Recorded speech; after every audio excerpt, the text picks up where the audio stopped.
We should be like, talking about the Fosters. Guys, what do you think? Is this our thumbnail? You cutting that out, aren't you? She gonna cut that out, y'all. She gonna cut that I'm out. gonna put it out. Now it's gonna be the beginning. You just watch.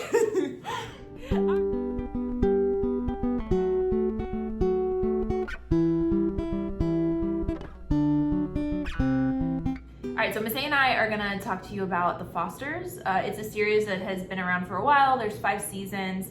It just recently was on Netflix, and right before we were gonna watch the finale, they took it off Netflix. It caused a little bit of an uproar, but you can still stream it on different services. I think I've seen it on Hulu. We finished watching it on Amazon Prime, but we panicked for a minute because we went on to like see it. I kind of got a heads up from a friend, like they took it off, and I was like, no! So we were at the end. Yeah, we had like 3 episodes left. It was like gone. We're not gonna do any spoilers for the first part of this video, and we will let you know when we're gonna talk about spoilers. So The Fosters follows a family that fosters kids, but their last name is also The Fosters. Adams Foster. Yeah. Adams Foster. It is a same-sex couple that has a biological child from a previous marriage, one of them from a previous marriage, and then they subsequently fostered and adopted, and then they are fostering when you first start watching the show. It kind of goes through like their day-to-day. There's a little bit of like dramatization because like it's TV, so obviously you look back and you're like, all of this stuff would not happen to the same family. Like all their kids are going through all this stuff. Somebody would have a really full life if all this stuff was happening. But they mainly take in like teens and like kind of like older children, which is pretty cool. I remember a while back people talked about how since we foster teens, our first 2 placements have been, you know, teens. They got like the Fosters vibe from us, and that they could just imagine our home as like the Fosters home. And I can kind of see it because I can relate to a lot of like their parenting styles and decisions. Do you think we parent like them? Y'all feel like y'all are nice, or They're not. You don't think they're nice? Steph is not nice. She's not mean because I know me, but like when I compare Steph to y'all, it's like, oh no, they're way nice. Okay. And then y'all are like, we're not your parents. Yeah. But and they also they just enforced their. Yeah. Lena was the more like, I'm gonna come to you because all the kids came to her. Mm-hmm. Yeah, well, That is true. That's That was spoiling it. Well, that's not a big spoil. Like you have like, you know, 2 parents, and they had kind of, I would say, traditional roles of like there's like a good cop and a bad cop. Yeah. And so like one Steph of the was parents, bad, yeah, she was kind of the bad cop. She like did most of the She discipline. was an actual cop. And she was a cop. And then Lena was kind of like the more like nurturing. But then they were like a huggy family and like stuff like that. Yeah, but also like it's totally different because my parents are in the picture. When you think of my parents' side, like the way y'all like parent, like Darcy and them, the same. Okay. Kind of, because they're not teenagers yet, so I can't say like how y'all would. Yeah, we're practicing on Yeah, but like, yeah. There were a lot of the kids, like the ones that they adopted and then the ones that they were fostering at the beginning of the show. They weren't really wanting to be parents. Was more likely to like lead to adoption or like something like that. Because we know mine is leading up to reunification, so I feel like y'all like catch y'all words more, like y'all say, this is how I feel, because like they were more like, oh no. She's not gonna have your back, like. And then I feel like y'all are more. Well, I'm this way. She's like, yeah, it's different. Okay, yeah. So like different dynamics will lead to like different parenting styles and stuff. But I would say like in general, I think personally from like a foster parent and a parent perspective, I related really strongly to their parenting styles. Definitely they highlight in shows like this kind of, they show them initially doing like the wrong thing, but then growing and like ending up doing like the right thing or fixing it. Which is life. It's life, yeah. Like we've made mistakes, like we have always said like we're not perfect and that we're learning and stuff. So I feel like they did a lot of that too. Definitely a lot of drama, a lot of teen drama, but I enjoyed watching the teen drama, like who's dating who and like who's getting into trouble. Like I don't think you enjoyed it. I did. Well, you hate Mariana. I don't say that out loud. You don't like Mariana. Okay, Mariana grew on me towards the end. I don't even know why. There was just a lot of like stereotypical, like she was just full of drama and like, but she grew, like, you know, characters grow over like a season and like a second season and stuff like that. You don't like Brandon either. Well, he's whiny. Do not like But you guys, like, if you want to watch the show, like, form your own opinions of these kids. I mean, they're kids, like, you know, and you have to have like different characters and stuff. But yeah, it was a lot of like teen drama, but at the same time there were a lot of like heavy topics. Oh yeah, was it? Yeah, they covered some stuff in it, and some of it was just like teen related, and some of it was just like world, because Callie went through a whole bunch of stuff. Yeah. Actually. Sometimes when people talk about like the Fosters and stuff, like there's good and bad. Like I don't want people to watch the Fosters and think that fostering teens is gonna bring all this crazy stuff, because you're not gonna have like it's a TV show, so like you're not gonna have all these things, but there are some things that like might pop up. So I really liked it. Honestly, I feel like between the Fosters, like those 5 seasons, and then the movie like Instant Family, which we've talked about previously, we might talk about again. I might watch that movie again, and I never watched it. It's kind of cringy for me, like uncomfortable cringy. Like I just don't like the stereotypes that they talk about. I feel like the Fosters does a better job of like showing like a big view, not like showing growth with people, but not perpetuating like stereotypes that we want to like kind of break down. So we do want to talk about some similarities and differences, because, you know, like I just said, like I feel like in general, like they did a pretty good job of like showing things, which I'll talk about when we get to the spoiler part, kind of some opinions I have. I wanted to see like, are there any similarities or like glaring differences that you saw when you were watching it? So like Callie and Jude, I would say the similarities were like us trying to stick together, move in, but like theirs was totally different because they were in really bad homes. I haven't been in a bad home. I went from family and like strangers. You've had like both sides. Yeah, and I don't think it was at a time where they went with family. And then Callie was more on like the same with my brother. Like she went through a lot more. I ain't never did none of that stuff. But you're protective. I feel like you're protective of your siblings. But I didn't have to be. That's true. That's true. So the big difference was that she went through a lot, and I didn't have a voice. Like, so it's like I didn't know nothing. Like past until I came here. Like this is when I've been like more informed and all that. Like I don't know nothing. And the similarities that I saw, so like similarities in the system, I felt like they did a pretty good job. There were like a few things that I was like, that's not like 100%, but different states, different counties are, you know, do things differently. Yeah. So you can chalk it up to that. And also sometimes they intentionally showed kind of like I don't want to say like a negative, but they kind of showed like a little bit of a bad, and then they showed like the fixing of it. Yeah. They did a good job of that. We're going to talk a little bit in detail, but before we do the official spoiler, so this was a show that it took us like a few months to watch, just because like I have to work and she sleeps during the day. And, you know, we watch movies and stuff too. But for the most part, we watched it together, and so it was like really cool because I feel like we were able to like talk about some things, like whether it was like teen related or like the system or just like families. We got on heavy topics a lot. We did, which one of them I wrote down because I remember it. You have to know like your kids. So like if you're watching with kids who have been in foster care, then I wouldn't say you have to like pre-screen anything, but just be open to like talking and like knowing their trigger points, and maybe read like a synopsis or something. But in general, like this is great for like any kids. Like, so with that being said, is it time for the spoiler? Officially spoiler. So if you have not watched The Fosters, or you do not want to spoil it, you should probably stop watching here. Yeah. Right here. Like right here. Because right now we're going to talk specifics. This moment. And let's just first start. What do you want to start off with? Yeah, the biggest spoiler I would say was Jesus. Which part? Like the fact that his whole entire character changed? Yeah. And they played it off. They tried to play it off that this like kid, who's this like short, scrawny kid, all of a sudden shows up after being gone for like half a season. And when I first watched it, I didn't notice. What? I noticed, but I didn't care. Oh, okay.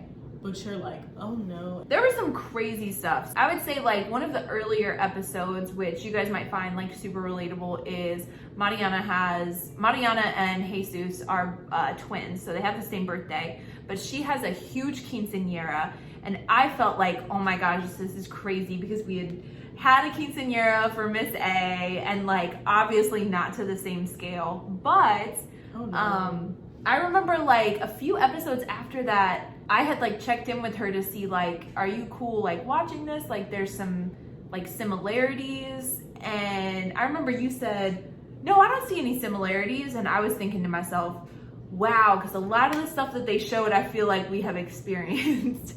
And like specifically with like the quinceañera, it was a little bit different, but like there was like this theme of like Mariana, you know, wanted to have her like dance not with her adopted moms. Like I remember you talking about like there was like, you know, her family who was at her party, but then there was us, and it kind of like there was like some awkwardness and stuff.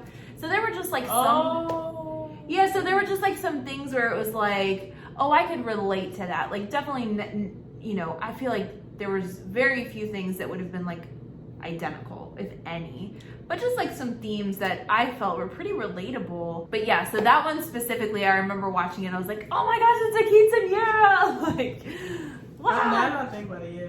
And it does, like, it shows you, like, for parents and stuff, like, kind of like what goes through kids' heads a little bit, what they're concerned about, what they're worried about, like how a little, because me and Mariana is different. Well, yeah, but I mean, like, she was like acting out, but it was like unrelated. And I feel like kids can do that sometimes, where it's like they might be acting a certain type of way, but it has to do with like something else. Yeah. And like you just have to like kind of talk and really get at like what's really bothering them. The worst thing for me was because I'm thinking I watched everything. I watched it way back, but I'm like, oh yeah, I watched all this. And then I pop up and you talk about stuff that Jesus done did, and I'm like, a head injury? What? So I'm like, oh, we gotta hop back in, because I stopped watching with her. I think like I started watching like the like 1 or 2 episodes, and she was like, oh, I watched this before, like, so she started watching it with me, and then it got like to season like 3, and I think she just got like tired of it a little bit. But then like I think I had found something else. And so then all of a sudden I was telling her about something, or she walked in on something. Yeah, I walked downstairs and I'm like, what is this? I think it was when Jesus got hurt. Jesus got, it was an episode. And so then she started watching again. So then we like started watching like all of them, you know, because you can't watch a show without the other person. If you have an agreement, can't be doing that. That's not okay. The worst episodes for me were when Callie got human trafficked along with the girls, and then when Jesus's girlfriend aborted a baby without telling him. I don't know, because I like thinking his perspective. Yeah, so the 2 things she's talking about, the one was when a girl gets mixed up in like human trafficking. Oh, what? And Brandon's girlfriend dies. Yeah.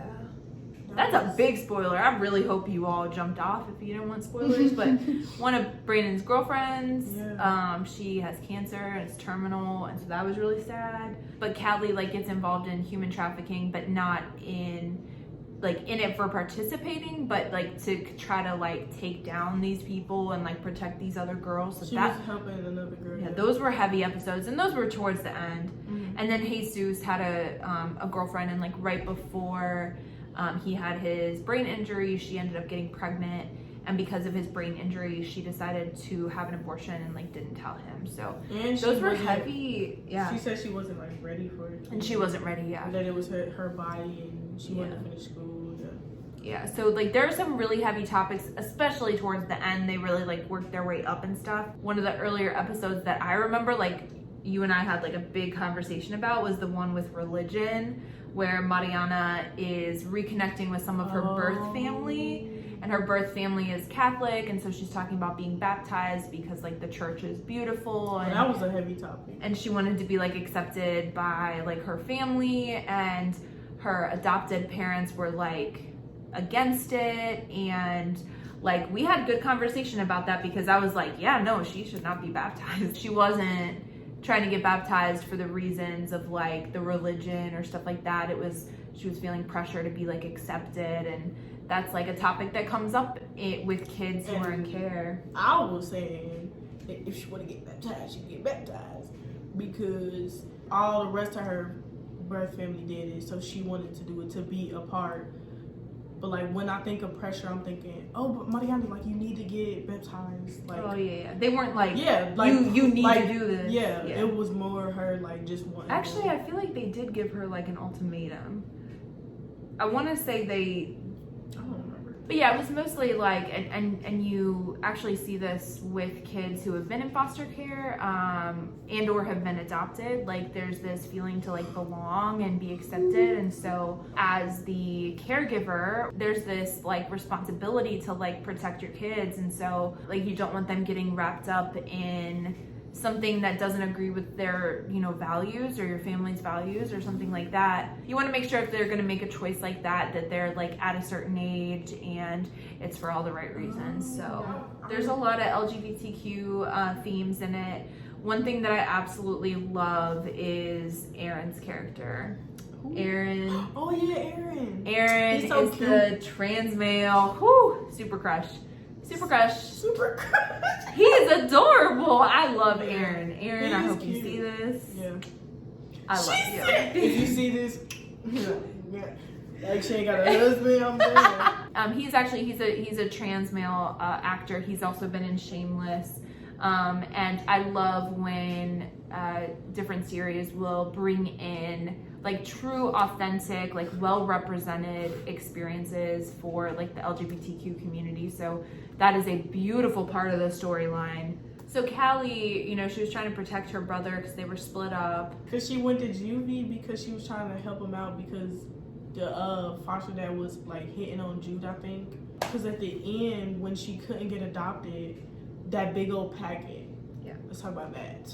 Let's talk about that. Let's talk about that. Yeah. What she's talking about is like for kids who have been in foster care, like they have a file basically. And so anything that has happened is in a report. So Callie, who had been like protecting her brother and like a few other things she had been mixed up in, like her intentions were really good, but on paper she looked like a really bad kid. That is a sad reality with kids who are in care. They're held to the standard of like what somebody observes and reports on them. They don't really care.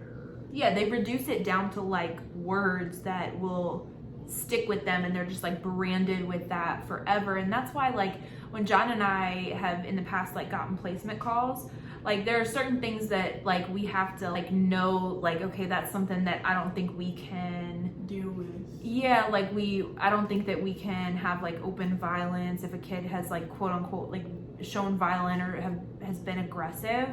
But I remember like we had talked about previously, we got a call and they almost didn't call us because they're like, you know, we know that if, you know, a kid has shown aggression, like that you would say no, but like this girl, she like bit another kid and like they explained the circumstances and we're like, or I think she like pinched or something, and it was like, no, like that's totally understandable. Like, you know, Darcy, our own like 5-year-old, has acted freaking crazy and she's kicked us and stuff. So like I really don't appreciate like when people will judge like a kid who's in foster care to a different standard than you would any other kid. And so, you know, any other teenage kid is going to, like, if you reported on them, like, it would probably look bad, but, like, people give this stigma to teens in foster care because, you know, everything has been, like, reported. And it's just, it's not fair. It's not fair to the kids. She couldn't get adopted for that big old stack. She was always the type to stand up for others who couldn't, which would result in her making it where it would result in her like giving up on her own life. Because like with the whole like trafficking thing, because she thought she was going to jail, Yeah, she like thought she was gonna end up in jail. Yeah, she thought she was gonna go in jail, so she's like, why not? Let me help. So if you like read just a report, you would look at all those things and you would only hear one side of it when she has a reason for doing all of those, and it was out of selflessness. So then, like, at the end, this is like huge spoilers, but like, I felt like at the end, all of a sudden they just start fast forwarding years and they're like grown, and you're like, what just happened? Like, I didn't know how to feel about that. But my biggest thing was all of a sudden, like 2 or 3 at the most, 3 episodes max at the end, they get another placement call for a kid.